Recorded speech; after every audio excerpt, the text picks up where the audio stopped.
आज ऐतिहासिक असं औंधचं मैदान पार पडतंय आणि आज त्यात खऱ्या अर्थानं 5व्या सेमीमध्ये सुंदर अशी गाडी पळाली, ती म्हणजे लक्षाची गाडी पळाली आणि त्यात भाऊ पळाले मित्रांनो. आणि भाऊ आज शेजारीच आहेत.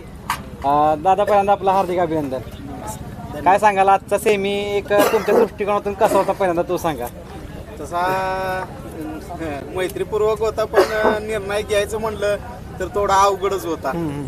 या गोष्टीला आम्हाला पण सुद्धा निर्णय घेताना म्हणजे सेमी ज्यावेळेस पुकारलं गेलं त्यावेळेस थोडं अवघडच वाटलं. वेगवेगळं आलं असतं तर कुठल्याही गोष्टीला आम्ही समोर जायला तयार आहे, पण भावाभावात आणि मैत्रीपूर्वक लढत मध्ये द्यायचं म्हणलं तर थोडं अवघडच वाटलं. ज्यावेळी सेमी पुकारला त्यावेळेस तुमच्या मनाला काय वाटलं की हा जोड एकत्र पळणारा एकाच सेमीत आला, त्यावेळेचा क्षण काय होता तो? नाही, रिएक्शन म्हणजे ही गोष्ट व्हायला नाही पाहिजे होते. वेगवेगळं आलं असतं तर सगळ्या गोष्टी शक्य झाल्या असत्या.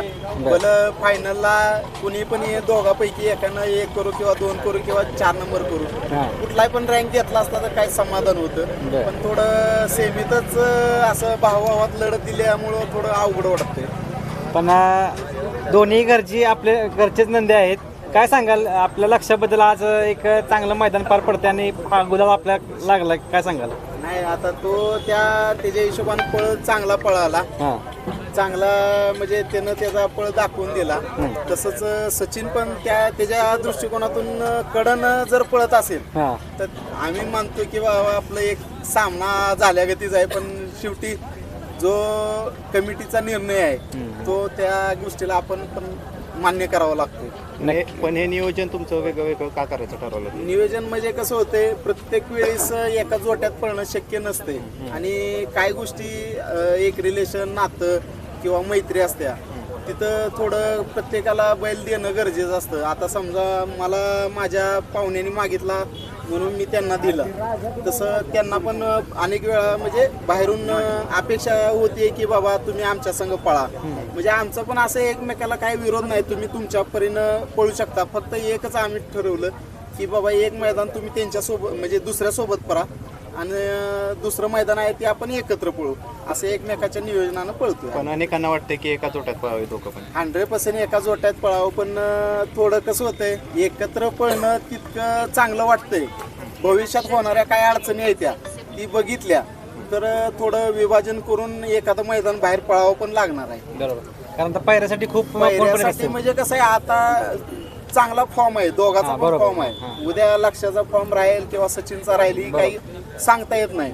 पण ज्यावेळेस पडता काळ असेल त्यावेळेस आपण बाहेर पायरा दिला तर तो आपल्याला देणार आहे. ह्या हिशोबानं आपण नियोजन करतोय एकमेकांना. शेट आता बघायला गेलं तर दोन्ही पण म्हणजे एकजुटीनं पळणारे दोन्ही पण नंदी आहेत. आतापर्यंत त्यांना सिद्ध करून दाखवलंय. दोघं पण आदत असल्यापासून संघपात आहेत. ज्या पद्धतीने तुम्ही आत्ता म्हटला की पायरा हा कंटिन्यू एकत्र हा पळवू शकत नाही, कारण पुढं पण आपल्याला पायऱ्याला पण फोन येत असतात. पुढं लोकांचा मान सन्मान राखणं किंवा त्यांच्या शब्दाला मान देणं हे पण तेवढंच महत्त्वाचं आहे.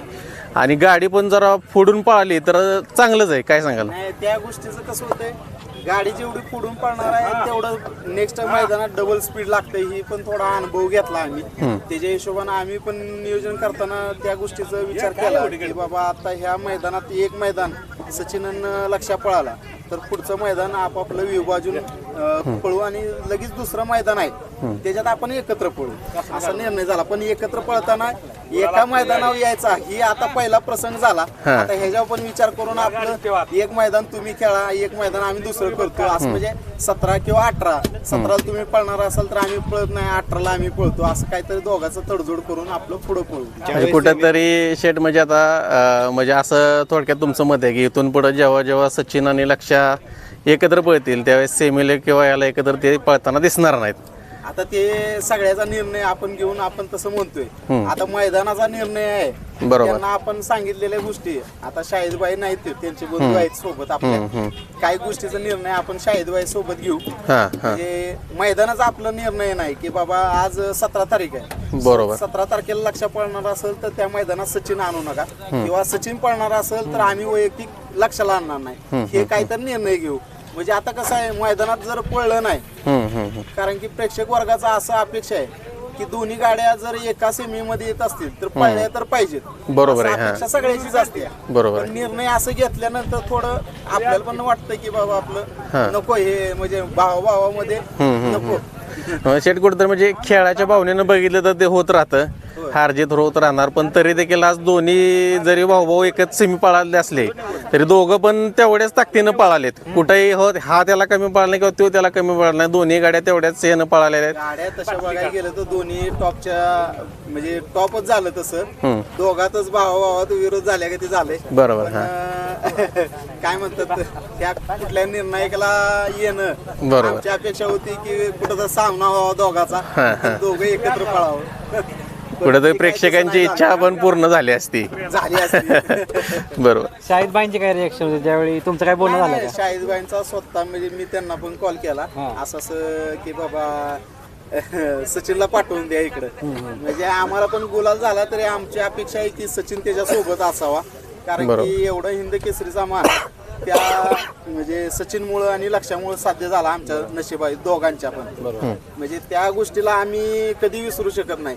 आता आनंद आहे आपल्याला, पण आनंदाच्या सोबत जरी सचिनचा हार जरी झाली असेल तरी आपल्याला आनंदात आपल्याला सचिन पाहिजे. बरोबर. नक्कीच शेट जास्त काही वेळ घेत नाही. आज सुंदर अशी गाडी पाहिली लक्ष आणि बावऱ्याची. आता फायनल पण शुभेच्छा देतो तुम्हाला की नक्कीच एक नंबरचा मानकरी ठरेल आपल्या लक्ष. ही तुम्हाला शुभेच्छा. धन्यवाद. सगळ्यांची अपेक्षा.